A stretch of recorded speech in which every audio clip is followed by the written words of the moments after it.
क्या आपने सोचा है कि कभी किसी प्रेत को धोखा दिया जा सकता है?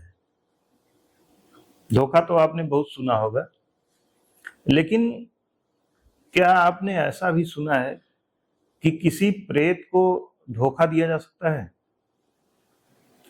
आपके मन में चल रहा होगा कि यह कैसी बात कर रहे हैं। तो दोस्तों, मैं आप सबसे बता देना चाहता हूं कि प्रेत को बिल्कुल धोखा दिया जा सकता है। आज मैं आपको एक कहानी सुनाऊंगा, इसको पूरी कहानी आप ध्यान से सुनिएगा। यह किसी की कही कहाई कहानी नहीं है, मेरे द्वारा खुद बीती हुई एक कहानी मैं आपको सुनाने जा रहा हूं। सच्ची घटना कि भूत प्रेत को कुछ लोग सही मानते हैं, कुछ लोग इसको भ्रम मानते हैं। जैसा भी मानते हैं, सबका अपना अपना तर्क होता है और हम तो ये जानते हैं कि सबका तर्क सही होता है, किसी को गलत नहीं ठहराया जा सकता है। एक कहानी मैं बताता हूं, लगभग 2 साल पहले की बात है। एक सज्जन गुजरात से मुझे फोन किए। उन्होंने अपनी पूरी व्यथा मुझको बतलाया। पर डे कम से कम 2, 4, 6 फोन इस तरह के आते हैं कि मैं तंत्र क्रिया से परेशान हूँ, मेरे ऊपर काला जादू किया गया है, मैं परेशान हूँ। तो इस तरह के तमाम टेलीफोन मेरे पास आते रहते हैं और मुझे अपने अनुभव के आधार पर जो भी ज्ञान है, मैं उनको समझाने का प्रयास करता हूँ। बहुत से लोगों की बातें सुन करके ही लगता है कि यह भ्रम में परेशान है। उनको भी प्रयास करता हूँ कि उनके भ्रम को दूर किया जाए। जितना मुझे ज्ञान है उतना समझाने की मैं कोशिश करता हूँ। तो दोस्तों, गुजरात से एक सज्जन का फोन आया। उन्होंने कहा, पहले तो बातचीत हुई, 2-4 बार उन्होंने फोन किया, फिर किसी किसी से आप जानते हैं कि एक अपनापन जैसा हो जाता है, लगाव जैसा हो जाता है। तो वो अपनी व्यथा बताने लगे कि मैं तंत्र क्रिया से परेशान हूँ, मेरे ऊपर तंत्र क्रिया हुई है, मेरे घर में शादी विवाह किसी का नहीं हो रहा है, मेरे घर में कोई रोजी रोजगार नहीं चल रहा है, सब कुछ धीरे धीरे खत्म होता जा रहा है। तमाम परेशानियां वो बताने लगे।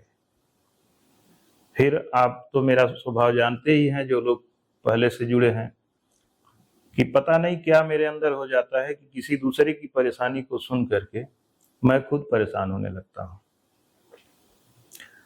तो उन्होंने कहा मुझसे कि मैं आपसे यही चाहता हूं कि अगर आप मुझे बर्फानी बाबा का दर्शन करवा दें तो मैं वहां पे ठीक हो जाऊंगा, मेरी आत्मा यह कह रही है। मैंने कहा कि सर जी, आप आइए, बिल्कुल मैं आपको बर्फानी बाबा का दर्शन करवाऊंगा और भगवान करें कि आप ठीक हो जाएं। उन्होंने एक बात कहा कि आज तक एक समस्या और है, वो भी मैं आपको बता देता हूं, कि जो भी मेरा साथ देने का संकल्प लेता है, प्रयास करता है, वो भी परेशानी में पड़ जाता है।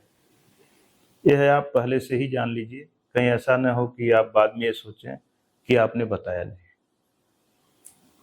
तो मैंने कहा कि अब जब आपको मैंने वादा कर ही दिया है तो चाहे जो भी परेशानी आए उसकी चिंता हमें नहीं है, मैं अपना वादा पूरा करूंगा। वो सज्जन 3 लोग मेरे घर पे आए। उनके सगे भाई थे और उनके बेटे थे, और हमारे घर पे वो लोग कई दिन रहे। हम उनको घुमाए टहलाए भी, और दोस्तों, घर आकर के भी उन्होंने यह बात कहा कि उमेश जी,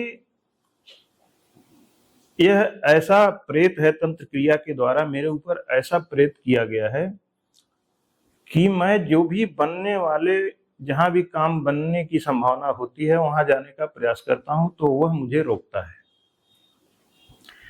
मैंने कहा कोई बात नहीं। उसके बाद मैंने प्लान बनाया एक दिन कि चलिए कल चलते हैं। दोस्तों, भोर में हम लोगों का निकलने का प्लान था कि 4 बजे के आसपास हम लोग घर से निकलेंगे। शाम को यहाँ अंधेरा होने से पहले ही मेरे घर पे उनकी तबीयत अचानक बिगड़ गई, और इस कदर बिगड़ी कि लगा कि उनको हार्ट अटैक हो गया। हम सभी लोग शाम को लेकर के उनको अपने वहाँ जो नज़दीकी हॉस्पिटल था सरकारी, उसमें गए। डॉक्टरों ने देखा, कहा आप एक आध खुराक दवा खिलाए, एक इंजेक्शन लगाए, बोले आप तत्काल जल्द से जल्द किसी अच्छे हॉस्पिटल में पहुंचिए, नहीं तो ये बचेंगे नहीं। हमारे वहाँ दोस्तों एक बहुत ही अच्छे क्वालिटी का हॉस्पिटल है, सावित्री हॉस्पिटल। वहाँ पे सारी आधुनिक सुविधाएं मौजूद हैं। यहाँ का नामी गिरामी एक प्राइवेट हॉस्पिटल है। हम तत्काल देर न करते हुए, उनकी स्थिति को देखते हुए हम लेकर के उनको सावित्री हॉस्पिटल पहुंचे। और वहाँ जैसे आप फिल्मों में देखते हैं उस तरह से ज्यों हम लोग पहुंचे थे, डॉक्टर तुरंत दौड़े, वहाँ के स्टाफ दौड़े, उनको लेके तुरंत अंदर गए। तुरंत चेकअप चालू हुआ, उनका ECG हुआ और टेस्ट हुए। उन्होंने कहा कि बहुत तेज इनको हार्ट का दौरा पड़ा है। उनको ICU में ले गए, इलाज स्टार्ट हो गया और करीब आधे घंटे में उनको रिलीफ मिल गया। जब उनको रिलीफ हुआ तो उन्होंने कहा कि हमें आप यहाँ पे क्यों रोके हैं, हमको घर ले चलिए। उनके बेटे साथ में थे, उनसे बात किए, बोले कि यहाँ क्यों हमको रोके हो, हमको घर ले चलो, हमको कुछ हुआ ही नहीं है। फिर जब हम लोगों ने डॉक्टरों से बात किया तो डॉक्टर लोग बोले, अरे यार कैसे आदमी हो, इनकी जान खतरे में है और ये घर जाना चाहते हैं, और आप लोग भी कह रहे हैं कि घर ले जाएंगे। फिर उनकी जिद को देखते हुए हम लोग उन्हें घर ले आए। 2 घंटे हॉस्पिटल में रुके थे। 2 घंटे में 25,000 रुपए का बिल हॉस्पिटल वालों ने बना दिया, उनको दिया गया। हम लोग घर लेकर के आए। फिर हमने कहा कि अब कल नहीं चलते हैं, चलिए कल हम लोग चलते हैं अयोध्या घूम के आते हैं। हम लोग अयोध्या गए, एक संत महात्मा के पास गए, महाराज जी का दर्शन किए, और वहां से हमने कहा कि, और रास्ते में ही उन्होंने कहा कि उमेश जी आपने देख लिया, मैं कल जाने का प्लान बनाया था और वही आकर के बाधक बना, जाने नहीं दिया। हमने कहा ठीक है, कोई बात नहीं। अयोध्या में भी कुछ इसी तरह के एक संत मिले, उन्होंने भी जानकारी दिया कि इस तरह की इनके ऊपर कोई क्रिया की गई है। फिर दोस्तों मैंने वहां एक प्लान मेरे दिमाग में आया, मेरे मन में आया कि ऐसे ही मन में उपज गई बात, ऐसा कोई पहले से मुझे कोई नॉलेज नहीं था। मैंने सोचा कि क्या आदमी आदमी को धोखा देता है तो क्या प्रेत को धोखा नहीं दिया जा सकता है? अगर ऐसी बात है कि जब कहीं भी इनका काम बनना होता है और जाना चाहते हैं तो वह बाधक बन जाता है, तो क्यों न ऐसा मैं प्लान बनाऊं कि उसे पता ही न चले। तो मैंने उनके बेटे को एक किनारे बुला करके कहा कि मैं एक खेल खेलने जा रहा हूं, और इस बात को सिर्फ आपको मैं इसलिए बताना चाहता हूं कि कहीं हो सकता है कि कोई गलती हो जाए, या जो मैं झूठ बोलने जा रहा हूं आप यह न सोचें कि आपने बताया नहीं, लेकिन आपके पिताजी को इसकी जानकारी नहीं होनी चाहिए। तो उन्होंने कहा कि क्या है? हमने कहा कि हम लोग इनको बर्फानी बाबा ले चलेंगे, लेकिन इन्हें बताया नहीं जाएगा। तो बोले कि इससे क्या फायदा होगा? हमने कहा इससे फायदा ये होगा कि इनके ऊपर जो प्रेत आत्मा है, जो बात इनको जानकारी लगेगी, जो बात इनके दिमाग में आएगी, वही वह रीड कर पाएगा। ऐसा मेरा मन कहता है। अगर हम लोग इन्हें न बताएं और धोखे से बर्फानी बाबा लेके चलें, तो शायद उस प्रेत आत्मा को जानकारी न लगे और हम लोग सकुशल वहां तक पहुंच जाएं। तो उन्होंने कहा क्या ऐसा हो सकता है? हमने कहा कि प्रयास करके देखते हैं, होता है कि नहीं होता है। ऐसा तो मेरे मन में आया है, कभी ऐसा तो मेरे साथ हुआ नहीं, तो चलिए प्रयास करते हैं। तो उन्होंने कहा कि चलिए ठीक है। फिर हम लोग जब अयोध्या से निकले घर के लिए, तो उन्होंने कहा कि आप हमको कई दिन हो गया यहाँ पे आए और बर्फानी बाबा आप ले नहीं चल रहे हैं और मेरा काम बिगड़ रहा है, मुझे छटपटाहट हो रही है। मैंने कहा कि सर जी, जो भी चीजें हो रही हैं आपके आंख के सामने हो रही हैं। आप ही ने मुझे सारी बात बताया कि जब भी मैं कहीं ऐसी जगह जाना चाहता हूं तो वह रोक देता है, मैं जा नहीं पाता हूं। और कल ही अभी आपके साथ इस तरह की घटना हुई है, जाते जाते आपकी जान बची है और आप इस तरह से कह रहे हैं। तो बोले कब हमको ले चलेंगे? हमने कहा कि ऐसा है, अभी वहां हम लोग चलेंगे 4-6 दिन बाद। तो बोले हम क्या करें, आपके वहां इसे बैठे रहें? हमने कहा ना, कल हम आपको ले चलते हैं एक जगह घुमाने के लिए। उन्होंने कहा कहाँ ले जाएंगे? हमने कहा कि ले चलेंगे एक जगह। बोले फिर आप लेट कर रहे हैं। अब देखें, पता नहीं क्या संयोग था कि वो जिद कर रहे हैं कि नहीं, हमको बर्फानी बाबा ले चलिए। हमने कहा कि ना, कल नहीं ले चल पाएंगे, हमको समय नहीं है और वहां जाने में टाइम लगेगा, कल हम लोग दूसरी जगह चलते हैं। बोले किधर चलेंगे आप? हमने कहा कि गोंडा जिला की तरफ चलेंगे। उन्होंने कहा चलिए भाई, कोई बात नहीं, आपकी मर्जी। दोस्तों, दूसरे दिन हम उनको सुबह लेकर के भोर में निकले और 9 बजते बजते, सुबह के 9 बजे हम बर्फानी बाबा जाने के लिए जो जंगल से बाहर गिगली कुटी है, वहां हम उनको लेकर के पहुंच गए। फिर वहां उन्होंने कहा कि उमेश जी, आपने मेरे साथ धोखा किया। मैंने कहा कि ना, मैंने तो कोई धोखा नहीं किया। बोले आप तो जो वीडियो में दिखाए हैं, जो मैं देखा हूं, उस जगह पे मुझे लेकर के आ गए, ये तो रास्ता बर्फानी बाबा जाता है और आपने कहा कि आप मुझे दूसरी जगह ले जा रहे हैं। तो मैंने कहा प्रभु जी, अगर हमसे कोई गलती हुई हो तो आप क्षमा कीजिएगा, और मैंने आपके और अपने भलाई के लिए ऐसा किया है, आपसे मैंने झूठ बोला है। हम लोग बर्फानी बाबा ही चल रहे हैं। और दोस्तों, सारा सेटअप मैंने तैयार किया था फोन से। वहां पे बाइक वगैरह की सारी व्यवस्था, जंगल में जो पैदल का रास्ता है आप लोग जानते ही हैं कितना खतरनाक रास्ता है, 10 किलोमीटर पैदल जाना पड़ता है। तो हम जानते थे कि वो चल नहीं पाएंगे पैदल, इस नाते बाइक वगैरह की व्यवस्था मैंने फोन से कर लिया था। वहां पे 2-3 बाइक मौजूद थी। फिर वहां जाकर के उनको जानकारी हो गई, उनके ऊपर जो प्रेतात्मा थी उसको भी जानकारी हो गई कि अब हम बर्फानी बाबा के पास जा रहे हैं। दोस्तों, फिर आगे एक बाइक पर मैंने उन्हें बिठाया और ड्राइव मैं करने लगा, क्योंकि मेरे दिमाग में बार बार वो बात आ रही थी कि इनके साथ कोई घटना न हो जाए। रास्ता खराब है, धोखा हो सकता है, पहाड़ से कहीं इधर उधर चले जाए, जान भी जा सकती है।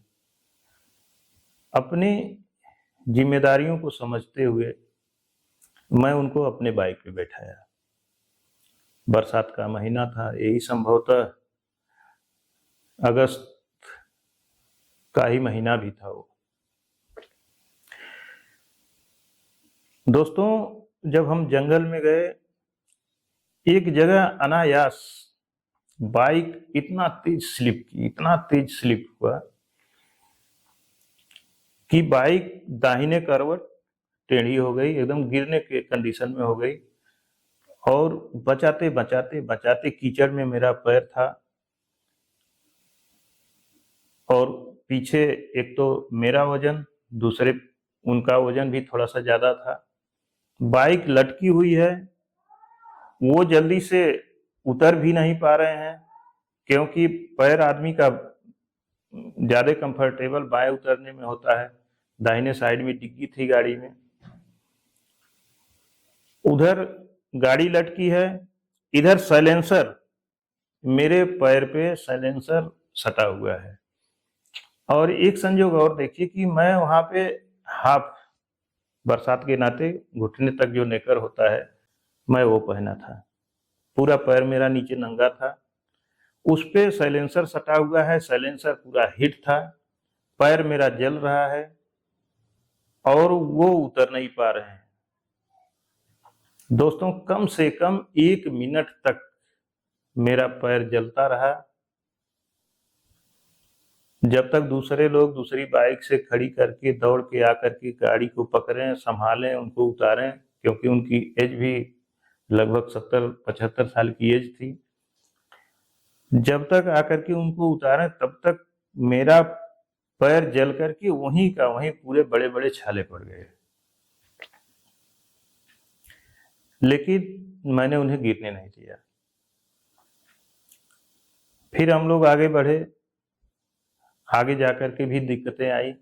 एक जगह वो गिर पड़े बहुत तेजी से पैदल वाले रास्ते पे, फिर हम लोग उठाए और वो हंस रहे थे। हमसे उन्होंने कहा कि उमेश जी, आपको कुछ पता है ये जो घटनाएं हो रही हैं क्यों हो रही हैं? हमने कहा कि सर जी, पता तो यही है जो आपने मुझे बताया है, उससे अधिक तो मुझे कुछ पता नहीं है। तो दोस्तों, इस कंडीशन में लेकर के हम वहां गए, बर्फानी बाबा का दर्शन हुआ, बर्फानी बाबा का सानिध्य मिला, उनका भभूत प्रसाद मिला, और उस परिवार को बहुत कुछ रिलीफ भी मिला। तो दोस्तों, बाद में मैं यही सोचने लगा कि संभवतः प्रेत को भी धोखा दिया जा सकता है। अगर यह जानकारी उनको संभवतः पहले से रही होती तो रास्ते में ही कोई ऐसी घटना घटती कि हम लोग वहां तक नहीं पहुंच पाते, चाहे तो उनकी तबीयत खराब हो जाती या कोई दुर्घटना हो जाती, चाहे जो भी होता, हम लोग वहां पहुंच नहीं पाते। लेकिन यह थोड़ी सी चालाकी, थोड़ी सी सावधानी और यह प्रयास, ऐसा हमें विश्वास है कि वहां तक पहुंचा दिया है। नहीं तो जैसे कहानियों में देखा जाता है कि प्रेतात्माएं रास्ते को रोकती हैं, तमाम कोई घटना करवा देती हैं, उन सब से बचते हुए हम उनको लेकर के बर्फानी बाबा तक चले गए। हम लोग रात भर वहां रुके, दूसरे दिन फिर लौट करके घर आए, आराम से सकुशल हम लोग पहुंचे। तो दोस्तों, यह हमारा एक निजी अनुभव था, बहुत दिन से मेरे दिमाग में चल रहा था कि कभी न कभी आप लोगों से मैं चर्चा करूंगा, और इस तरह की बहुत सारी घटनाएं हम लोगों के साथ होती रहती हैं जंगलों में, और तमाम सारी जानकारियां आप सबके द्वारा भी हमको मिलती रहती हैं। समय समय पे इस तरह का मैं आप सबको वर्णन करता रहूंगा। लेकिन एक आप लोगों से रिक्वेस्ट है कि यह जो मेरा सोच है, मैंने अपना सोच आप सबको साझा किया, आपको बताया। आप सब, मैं जानता हूं कि मुझसे बहुत ज्यादा जानकार हैं, बहुत ज्यादा अनुभवी हैं, विद्वान हैं, एक से एक शास्त्रों के ज्ञाता हैं जो इस वीडियो को देख रहे हैं, एक से एक पढ़े लिखे आप सब में से अधिकारी हैं जो इस वीडियो को देख रहे हैं। क्या यह मेरा सोचना सही है या एक भ्रम है? आप हमें कमेंट के माध्यम से जरूर बताइएगा, या फिर आपके पास इस तरह की कोई कहानी होगी तो लिख करके मेरे व्हाट्सएप पर, जो मेरे यूट्यूब चैनल में डिस्क्रिप्शन में मेरा मोबाइल नंबर मौजूद है, उस पर आप हमें बताने का प्रयास कीजिएगा। दोस्तों, इस समय हम काफ़ी दिन से घर पे हैं, ज़्यादा दिन से वीडियो नहीं आ रही है। और आप सभी तो जानते हैं सावन के महीने में हमारे साइड में उत्तर भारत में बहुत भीड़ भाड़ हो जाती है कांवड़ियों की। भोलेनाथ के भक्त, बहुत से भक्त और बहुत से अंधभक्त तैयार हो जाते हैं। भोले के भक्तों के वेश में तमाम लोग उपद्रव भी करते हैं, जो नहीं करना चाहिए ऐसा काम। हम तो उन लोगों से कहेंगे कि इस तरह का काम न करें। रोड पे चलते हुए लोगों को बहुत परेशानी होती है। किसी के घर का कोई मरीज जा रहा हो, कोई आदमी बीमार हो, कोई ड्यूटी जा रहा है, कोई परीक्षा देने जा रहा है, तो आप लोग कृपया रोड पे उपद्रव न करें, रोड पे चलने वाले लोगों को परेशान न करें। उसमें आपके घर के लोग भी हो सकते हैं, आपके रिश्तेदार भी हो सकते हैं। तो कांवड़ के नाम पे आप लोग अनैतिक काम न करें और नशा से कृपया बचें, औरों को भी बचाएं। तो दोस्तों, इस नाते रास्तों पे बड़ी परेशानी सावन के महीने में हो जाती है, तो इस नाते मैंने मन बनाया था कि सावन के महीने में मैं कहीं नहीं जाऊंगा, अपने घर पे रहूंगा। भोलेनाथ को जलाभिषेक मैं अपने घर पे ही करता हूँ, जब भी घर पे रहता हूँ। पर डे सुबह मेरे घर भोलेनाथ प्रत्यक्ष रूप में विद्यमान हैं। नर्मदेश्वर महादेव मेरे घर पे हैं, जो बर्फानी बाबा जब आए थे, कई लोगों ने देखा भी होगा। उनका मंदिर प्रभु का इसी सावन के महीने में मैं घर रह कर के मंदिर का काम करवाया हूँ।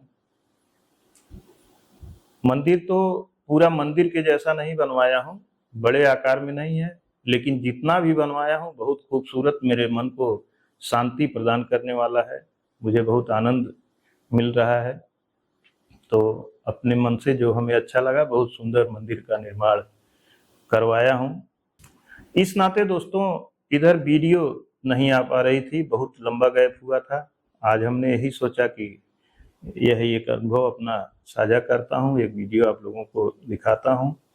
सावन खत्म हो गया है, जन्माष्टमी मेरे घर मनाई जाती है। जन्माष्टमी मनाने के बाद किसी तरफ निकलूंगा और फिर पुनः आप लोगों को वीडियो ले आने का प्रयास करूंगा, आप लोगों को वीडियो दिखाने का प्रयास करूंगा। और दोस्तों, एक जानकारी आपको हम दे दें, चित्रकूट के जंगल में एक बहुत ही दिव्य संत रहते हैं। जिस जगह पे रहते हैं उस जगह का नाम भी मैं बताता हूँ। जब अनसुईया वाले रोड पे जाते हैं जंगल से होकर के, तो अनसुईया से करीब 2 किलोमीटर पहले एक लेफ्ट साइड में, बाएं साइड में एक रास्ता जाता है। पंच प्रयाग नाम की जगह है, वहाँ एक महात्मा रहते हैं। 4 व्हीलर भी वहाँ तक पहुँच जाती है, लेकिन जंगल घना है, थोड़ा सा खतरनाक है। आगे जंगल में आगे जाने पर 2 रास्ते हो जाते हैं, एक बाएं भी रास्ता कटता है, एक दाएं होता है। लेकिन वहाँ से दाहिने वाले पे जाना है, वो पंच प्रयाग आश्रम तक चला जाता है। 4 व्हीलर गाड़ी वहाँ तक आराम से पहुँच जाती है। वहाँ एक बहुत अच्छे महात्मा रहते हैं, जिनको मिश्रा महाराज जी के नाम से जानते हैं। इतना ज्ञान है उनको कि हम कहाँ तक वर्णन करें उनके ज्ञान का। उनसे कोई भी आप प्रश्न कीजिए, उसका तार्किक ढंग से उत्तर देते हैं, आपको संतुष्ट कर देते हैं।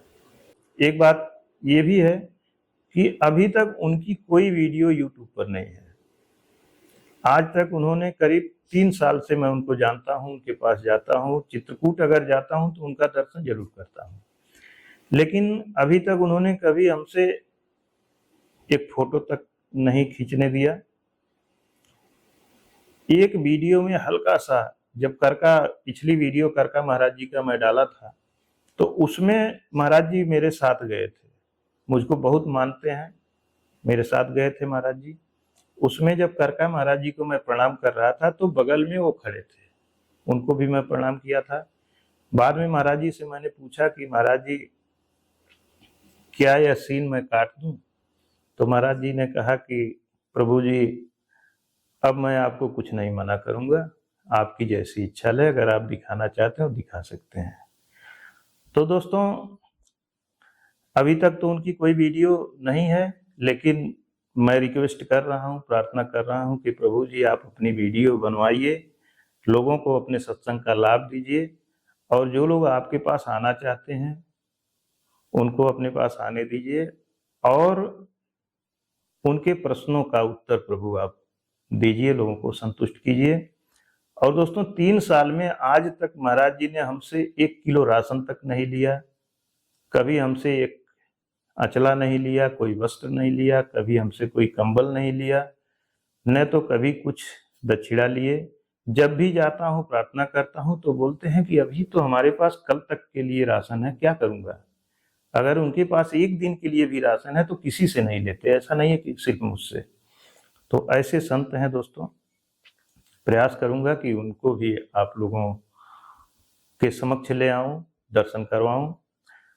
और दोस्तों सावन के महीने में 16 अध्याय चलता रहा मेरा। घर पे मैं जब रहता हूं तो शास्त्रों का अध्ययन करता हूं, वेद पुराणों को पढ़ता हूं। जो भी जानकारी होती है वो अलग बात है कि महाराज जी लोग बोलते हैं तो क्रॉस क्वेश्चन मैं नहीं करना चाहता, लेकिन अपने ज्ञान को बढ़ाने के लिए मैं शास्त्रों का अध्ययन भी करता हूं और महाराज जी लोगों के अनुभव को भी लेता हूं जो आप सब तक पहुंचाता हूं। तो दोस्तों इन्हीं शब्दों के साथ अपनी वाणी को मैं विराम देता हूं और फिर किसी अगले वीडियो में आपसे मैं जल्द ही मिलता हूं। धन्यवाद दोस्तों।